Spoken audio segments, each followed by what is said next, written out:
and welcome back to my channel. So in today's video, I want to share with you guys a learning activity that you can do with your kiddos at home, or if you are a teacher or a daycare teacher, you can take this activity and bring it into your classroom to teach your students as well. As most of you may know already, I am a pre-K aide in the school district in my town, but also before that I was in daycare for 7 years, and I did the 2-year classroom most of those years. So I was teaching them, you know, their alphabets, their sounds, their numbers, their the colors, and also how to write their name. But also, before my daughters even entered school, I also did activities with them at home to prepare them for school, especially my daughter Brianna, because when she was born, I decided to stay home with my kiddos and be a stay-at-home mom. So I had more time with her during the day, and so I basically was homeschooling for her before she even entered school. Now, my youngest did go to pre-K, and I taught her some stuff before she even went in there, well, even though I was working. But my youngest, we were in Virginia at the time, and they didn't have pre-K within the school district, but they had a preschool program that was only Tuesdays and Thursdays. So Monday, Wednesdays, and Fridays, I would, you know, teach her at home. So a lot of these activities, I still have them in my craft room stocked up, and they're great activities. So I thought that I would share them with you guys, because as many of you guys, there's moms out there, teachers out there, and I think these are such creative and cute activities that your kids will love, but will also have fun with, but also learn with. Now, we are in the month of September, so this is an Apple theme ABC activity, because with kiddos, if you sit there and teach them the same flashcards over and over again with the alphabets or the numbers, they're gonna get bored. So what I like to do is I like to switch up activities with the themes of the month, or you can even go with the themes of the week. So again, this theme is gonna be an apple theme, and I'm gonna share with you guys an apple picking game to teach the kids their alphabets, and you can even extend it and do upper and lowercase, their alphabet sounds. And then even if you have kiddos who are older, you can even do this with sight words. Now, I know some of you guys might already have your kids in school, but you can still do this activity with them, because as I see, a lot of pre-Kers and kinders still struggle with their alphabets and the alphabet sounds, their upper and lower case, trying to match them up. And so even though your kiddos are in school, you can take this activity and do it at home with them, just to help them learn their alphabets better, and to give them a little extra help, more than what they're getting at school. But also, like I said, if you have older kids, you can take this fun activity and turn it into their spelling words. I did that with Brianna when she got a little bit older and she was starting to get spelling words. I turned this activity and I would basically put her sight words on it, and she would have fun as she's learning her spelling words. So let's just jump right in, and I'm going to share with you first what you need for this activity. So before I share with you guys the materials that we need, I do want to say that this activity was not my activity. I did not come up with this activity on my own. I actually found it on a blog post a while back called No Time for Flashcards, and I will put the link in the description box below to that blog post. I always like to give credit when I get to the people that I originally get ideas from, because I don't like to take other people's ideas. I don't like when I put ideas or some type of creative DIYs that I make on YouTube, and then I see other people take those ideas and then say that they're their own. So I don't like it happening to me, so I'm not gonna do that to someone else. So again, this activity was not my idea. It was actually originated that I found it for No Time for Flashcards, that blog post. And again, I'll put the link down below if you want to go check her blog post out, because she has a lot of creative, fun activities for the kiddos. So the first thing that you'll need is a green poster board to make the green leafy part. Then you will need a large brown paper bag to make the trunk of the tree, but you can also I used the brown paper bag because I wanted to recycle what I had, but you can also use brown construction paper if you cannot find a large brown paper bag. You will also need, of course, some apple sheet cutouts, and I just found mine at Dollar Tree. Of course, y'all know I love my Dollar Tree. And this was actually a border, and what I did was they was all connected, so I just cut out the apples separate. And Dollar Tree always has different types of cutout shapes when with apple theme and pumpkin themes, and actually I will show you the pumpkin theme one next month for a pumpkin activity. But if you cannot find these, you can also just go on Google and just Google some apple cutouts and then put it on Microsoft Word, copy and paste it to Microsoft Word, and then print out the apples on your, on some red construction paper or cardstock paper, and then cut them out that way. So, and there's a lot of activities that I'm going to show you guys that have to do with apple themes that I did exactly that way. I made some flashcards where I created my own apple, printable on the computer and printed out myself.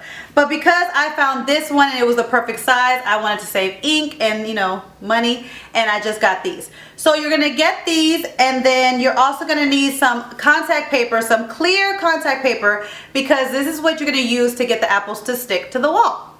So the first thing that you'll do is you'll take these apple cutouts and you're gonna put the alphabets on, the letters of the alphabets on them. And I did a set for uppercase ones, and I also did a set for lowercase ones. Now you can actually put the uppercase on the front and the lowercase in the back. But what I did was, because to extend my learning, once my daughter was already knowing her alphabets, like I started off with the uppercase, but once she started recognizing the uppercase, I kind of extended the learning and I wanted her to match these up. So I would show her one and then have her pick the other one. So that's why I put them on two different apple cutouts instead of having them on the same sheet. And as you can see, they're shiny. What I did was I laminated them because you want them to last long. Your kids are going to be taking them, put them on the sticky paper and peeling them off. So if you just keep them as the paper, they're going to rip off. So you want to laminate them. And if you don't have a laminator, you can always use the contact paper. I love my laminator. It was the best investment that I had. I make so many activities at home with them. So if you don't have a laminator, I do suggest you go buy one. They're awesome. But like I said, if you don't have a laminator or you can't afford one at the time, you could just get some contact paper at Dollar Tree or even at Walmart, and then you just basically put it on the front and the back, and you basically have laminated it with the contact paper. So to create the tree, you're going to take the green poster board and you're going to basically curve the edges of the poster board so you can make it kind of round, and that's going to be your top part. The bottom part, I actually crumbled it up before I put it and made the trunk, because I wanted it to look kind of like a wrinkled old trunk. So that's, I wanted to make it realistic as I can for the kiddos. They love when things look more realistic. So that, the brown part, makes the tree. Then to create the stickiness for these apples to stick on them, you're gonna take the contact paper and you're gonna put it over the green part of the tree, the leafy part of the tree, basically over the green poster board. And you're gonna tack it up against the wall. Now you wanna do this with the sticky part sticking out, because if you put it with the sticky part sticking in, then the apples are not gonna have anything to stick to. So you wanna put the contact paper over the green part, and I just used thumbtacks to put on the wall, so that with the sticky part sticking out, so that these apples will stick on them. So that is how you set it up. Now there is a variety of ways where you can play the game. When your kiddos are starting out, what I did with Brianna was, because they're first learning their alphabets, they really don't know what they look like, what they sound like. So what I did was I started with the uppercase. It's always good to start with the uppercase, and I put the whole alphabet on the tree. Now you can start off with a couple letters, but I just decided to put like the whole, all of the letters on the tree. And then what I did was I had another set of cards that I made, and I just made it with some white construction paper. I cut it into squares and I wrote the alphabets on that. So I shuffled them up, and then I picked a card, and let's say the card had, the letter A on it. So I held it up and I said, Brianna, this is the letter A, and it makes the A sound. Can you look on your apple tree and find the letter A for me? So because she doesn't know the letters yet, she had a visual with the homemade card that I made, so that she was able to refer back to the letter that I'm holding, the card that I'm holding, so that she could find the apple. So she scans the tree and she finds the uppercase A. So then she picks it and then shows me it, and then I'm like, yes, that's the letter A. Or if they pick the wrong one, I'll say no. But say in this case she did get the right one, I said yes, that's the letter A, and it makes the A sound. Say ah with me, and you have the kids say that sound, and then once she does that, she could put it in her little basket. And then we'll continue the game with that. And that's how I did to start off teaching her letters. So that's what I would say. If you are starting off with your kiddos, I would say start off with the uppercase, putting it on the tree. Make another set of little flashcards with some white construction paper and show them so that they have something to refer back to starting off so they can learn the alphabets. Now once Brianna knew all her alphabets, all the uppercase alphabets, then that's when I introduced the lowercase set. And I did the same thing. I put all these apples, I stuck them onto the tree on the wall, and then I made another set of cards with, with the white paper, just cut out some squares, put the lowercase, shuffled them up, picked a card, showed it to her, let's say it's the lowercase a, and I would tell her, Brianna, this is the lowercase a, and it makes the a sound. Can you find the lowercase a on your apple tree? And then she would scan and look and find, her lowercase a, pick it, say the sound with me, and put it in her basket just like the uppercase. And so you want to introduce the uppercase and the lowercase separate because it does confuse the kids. You would think, of course, we learned it for so many years that we know what they look like, but it confuses the kids, and so you want to teach them the uppercase and the lowercase separate. So that would be the second part of the game that I would suggest to you guys to do with your kids. Now the third game that I would suggest, and this is when they recognize their their uppercase letters and their lowercase letters. This is where you match them together. So what I would do is I would either pick the uppercase or the lowercase and have one set on the tree. Then I would have another set laid out on the floor. And I would tell Brianna, okay, we're gonna play a matching game. So you are going to pick the uppercase off the tree and I want you to match it with its lowercase partner on the floor. And this game is really good for whenever let's say you have to do dishes or you have to do something and you want the kids to be busy, but you don't want to monitor their game. The first two games you want to monitor it because you have to help them. This game they could kind of do by themselves once they get there, and they could do the matching, and it'll give you time to get things done around the house, And then once they're done, you could check it with them, and if they got it right, you let them know. If they don't, you just put it back and have them do it again. But it's a great way for them to learn the matching of this uppercase A to the lowercase a. So that's the third game that I would suggest with you guys to do with your kiddos. And again, it will be helpful if you have to get something done around the house where they're over there and you're over here, but you don't have to monitor them so much. Another activity that you could do with this is that you could put the letters up on the apple tree, and you can start teaching your kids their names. So what I would do to teach your kids their name, especially when you have names that have more than one A, more than one R, more than one I would make another set. I would get some blank ones and make a set that has enough letters of their name. Then I would put those letters on the tree and maybe add in some other letters around it to kind of mix it up. And then I would ask your kids to spell their name.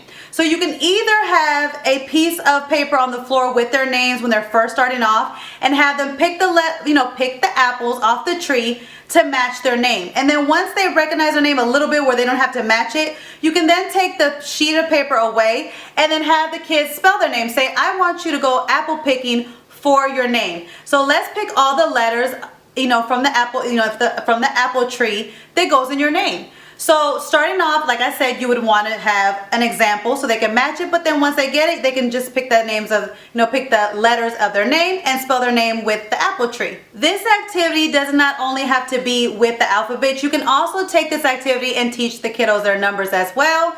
You can write all the numbers on one apple, and then maybe you can have another set with the dots and then have them match it up that way. So then they're teaching them the numbers of kind of recognizing their numbers to the number of dots, so that shows them how, to learn their numbers.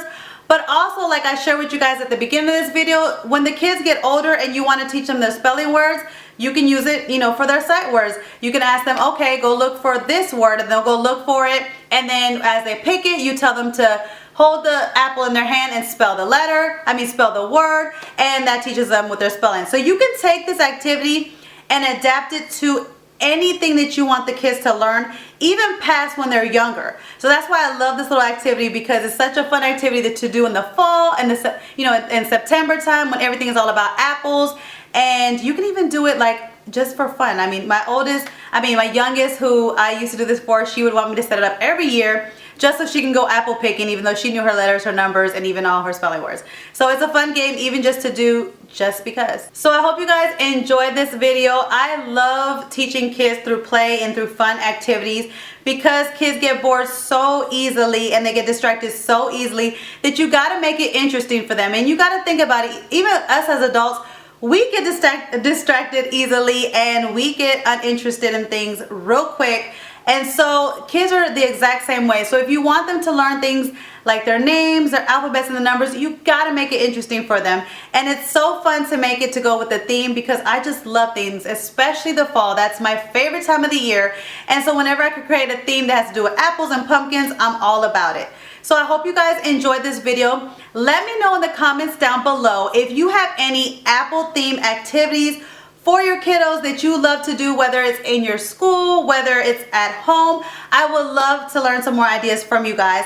And I do have some more apple themed activities that I will be bringing with you guys on Thursdays this month. I don't know how many. I'm gonna try to give you 2 more videos that have to do with the apple theme, and then I'm gonna roll into fall, or I'm gonna roll into Halloween time and give you guys some spooky little creative activities for the Halloween time for your kiddos, and also some pumpkin activities, so we can keep the themes going and keep the kids interested. So I will catch you guys in my next video. Bye guys. Hey guys, don't forget to click on the picture in the middle of the screen so you can subscribe to my channel and get notifications on all the new videos that I put out, and check out these other 2 videos that I have posted on my channel on either side of my picture. Have a great day.